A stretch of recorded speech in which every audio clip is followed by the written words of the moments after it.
House of the Dragon Episode 1 has just released on HBO Max, and we get quite a solid first episode to this Game of Thrones prequel. From the next heir to the Iron Throne, to a potential Targaryen civil war, and the preserving of knowledge surrounding a far future of winter, it seems like we're going to be getting a bloody yet compelling take on the inner struggles of the Seven Kingdoms' most powerful house. In this spoiler review and explained analysis, I'm going to be giving you my breakdown of House of the Dragon Episode 1, entitled The Heirs of the Dragon, alongside discussing my general thoughts towards it. But before I get into it, if you want to see more videos on Season 1 of House of the Dragon, then don't forget to support this upload by giving it a like rating, subscribing to the channel, and turning on your notifications. Also, feel free to check me out on Twitter, Facebook, Reddit, and Instagram at Cortex Videos, which is all linked in the description below. But without further ado, let's dive into my review and explained video for House of the Dragon Episode 1. So in House of the Dragon, while we may be familiar with all the houses and Westeros as a whole, it's clear that George Martin has created centuries of political conflict, brutality, and incestual bloodlines that we've just scratched the surface of. And at the beginning of this first episode, we're given a voiceover and text to help us align with the story of this prequel. We learn that the kingdom was at its highest power under King Jaehaerys I, with peace having been kept for many decades, and any army that tried to seize power would be crippled by the might of the Targaryens and their 10 dragons. But as time passed, the king was in ill health and needed an heir to the throne. With both of his sons dying and there being no heirs, the king brought upon the Great Council of Harrenhal, and in the end, only 2 were considered. Rhaenyra Targaryen, the eldest of the 2 who had the strongest blood claim, and someone who instantly reminds us of Daenerys. And the second was Viserys Targaryen, who we now know to be on the throne, with an eerie reflection of those previous events repeating themselves. The council ruled that the throne and kingdom could not go to a woman, nor through her sons, so they gave it to Viserys, and he became the king of Westeros. And it's quite clear early on that while Game of Thrones was set up with the warring Starks, Baratheons, Lannisters, and Targaryens, House of the Dragon is focusing on really building out a single house in the early landscape of an upcoming civil war around 200 years prior to the events of Game of Thrones. There's the father-daughter duo of the Hightowers, council member Lord Valyrian, Sir Criston Cole, Prince Daemon Targaryen, and his lover Mysaria. We get each character's anxieties and goals established in a much more intimate way, and it helps to remind us that this brutal civil war is all leading back to the Iron Throne. So with the foundation set, let's get into the events of this episode and where it leaves us going into next week. So the story begins on Viserys' 9th year on the throne, which is 170 years before the death of the Mad King and the eventual birth of Daenerys Targaryen. We meet someone who reminds us of Daenerys with Princess Rhaenyra Targaryen, daughter of Viserys, who rides her dragon Syrax. Her best friend is Alicent Hightower, who is the mentioned daughter of Otto Hightower, the Hand of the King, and they make for quite the interesting duo that we're yet to see much more of. They remain close, and Rhaenyra is definitely the more outgoing type, yet not wanting the throne she had the best claim for. Her mother Aemma is pregnant, and with Viserys needing a male heir, he's hopeful that it will be a son. It's something that reminds us of the tragic story of Jon Snow, with the score even touching on the prince that was promised theme, but we know from an early conversation between Viserys and Aemma that this is going to be even even more tragic this time around. Viserys had dreams about it being a boy, but Aemma foresees a doomed pregnancy, especially after the 5 births she's had in the past, with 2 of them being miscarriages, 2 being stillbirths, and 1 being an early death. She fears that history could repeat, and the recent history of Jaehaerys I not getting a son on the throne could continue its doom here.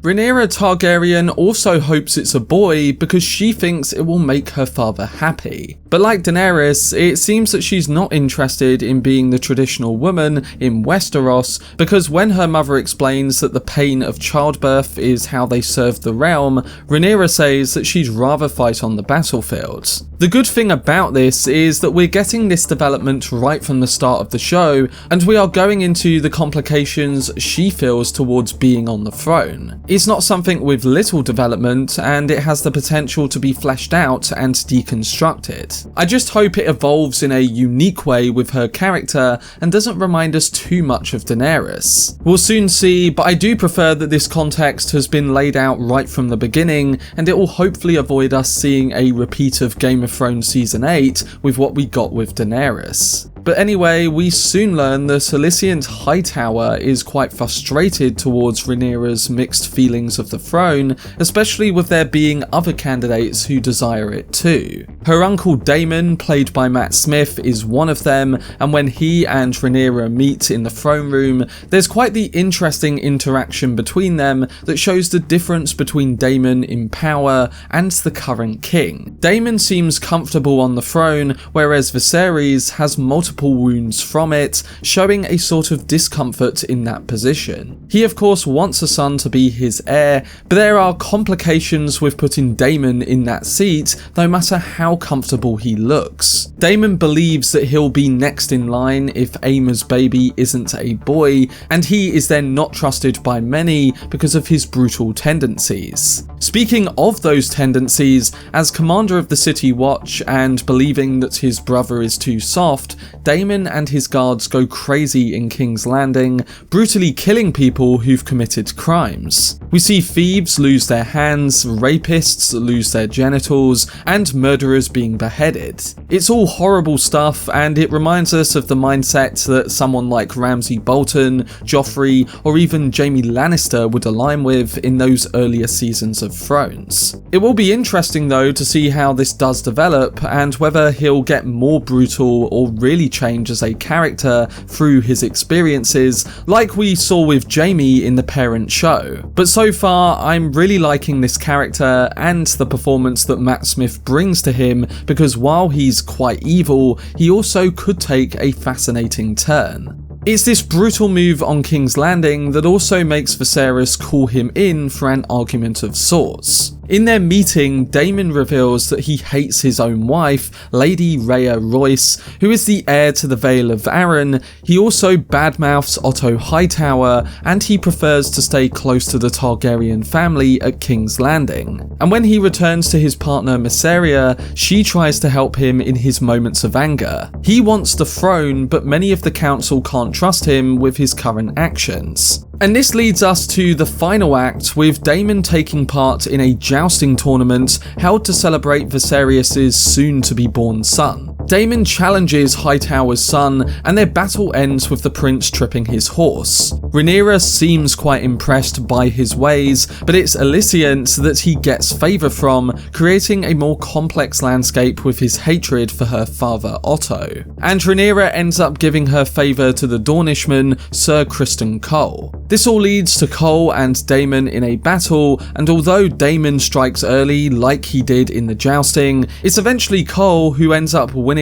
a sword battle, with Daemon yielding. He refuses to take Cole's hand in defeat, and while all of this went down, the episode cuts to the gruesome scene of Aemma's foreshadowed labour.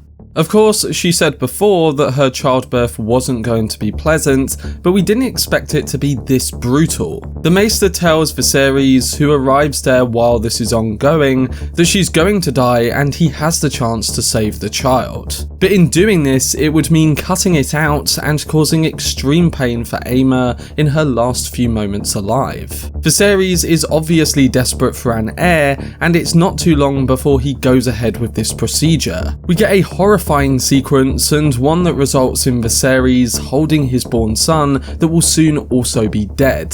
So Aemma suffered, and it resulted in no heir to the throne. And that question is brought up immediately after the funeral of Aemma and her child, with the council debating over Daemon and Rhaenyra, with the latter being known to many as the queen who never was. She was also looked down at because, again, they didn't want a woman sitting on the Iron Throne, and it was the original reason why Viserys got it, even though he was younger. Viserys remains with the idea of Rhaenyra not sitting on the throne, and this makes her husband, Corlys Velaryon, upset. But on the other side of things, Otto Hightower tries to highlight that he doesn't want Daemon taking the throne. He tells Viserys that Daemon was just celebrating the death of his son, whom he called the heir for a day. In turn, Viserys confronts him, calling him weak, and says that he won't be making him his heir. He demands he returns to the Vale, and it's Rhaenyra Targaryen that he chooses instead. And when they meet, he tells her that he's wasted years hoping for a son, and that she should know the important thing that every Targaryen leader must know. And that is that Aegon I didn't come to Westeros just to conquer it, but to also save the world. Every new Targaryen ruler receives this information that the Long Night is coming, and when it does, a Targaryen must be on the throne to defend. What we do know is that this information must be lost by the time Daenerys is born, so we're going to find out what happened in the lead up to all of that. But this episode eventually ends with Daemon leaving on his dragon, with us suspecting that he'll be back at some point, and also with the realm bowing to the new heir, Rhaenyra Targaryen. It's going to be interesting to see how all of these family dynamics play out, but so far, we've got a first episode that underlines the conflict, complexities, and brutality of this old era in Westeros. So what did I think of this first episode? Well, there was always going to be the question of how do you go about this prequel show after the disappointment of the final season of Game of Thrones? I think the answer is clear in that you go back to what was more interesting. Yes, you have to have the scale and bloodshed that comes along with House Targaryen, but episode 1 is also smaller in the sense that it aims in heavily on Westeros's most broken family. It's clear that George Martin, Michael Sapochnik, and everyone involved has thought a lot about how they would make this prequel series work, and the first episode is both an analysis of what came before and a response to the parent show.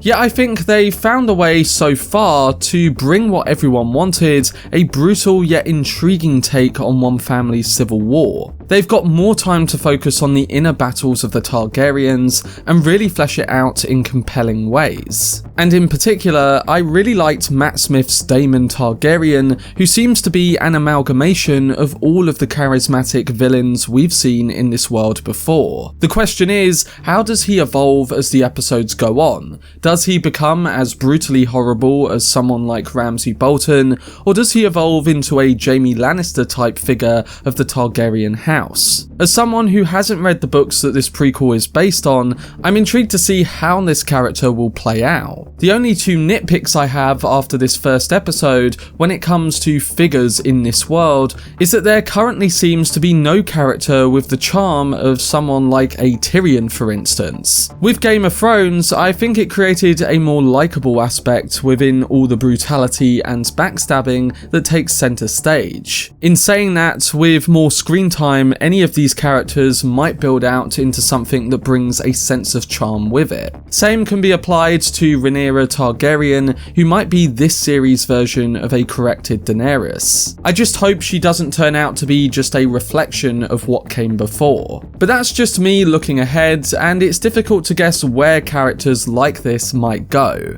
It's clear that House of the Dragon has set itself a difficult challenge when it comes to its central players, and I am very intrigued to see how it all plays out in the next few episodes. But that was my spoiler review and explained analysis for House of the Dragon Episode 1. I'm giving it a rating of 8.5 out of 10. I will be doing more videos on the show, so stay tuned to my channel each week for breakdowns and reviews on the Game of Thrones spin-off. But to those who have already seen the episode, what are your thoughts on all the events that went down, and what do you think will happen in episode 2? Let me know down below in the comment section. For more videos on every episode of House of the Dragon, then subscribe to the channel and turn on your notifications. Also, if you enjoyed this video, remember to leave a like rating and follow me on social media via the links in the description. But anyway, I hope you guys enjoyed it. I've been Cortex, and as always, make some noise.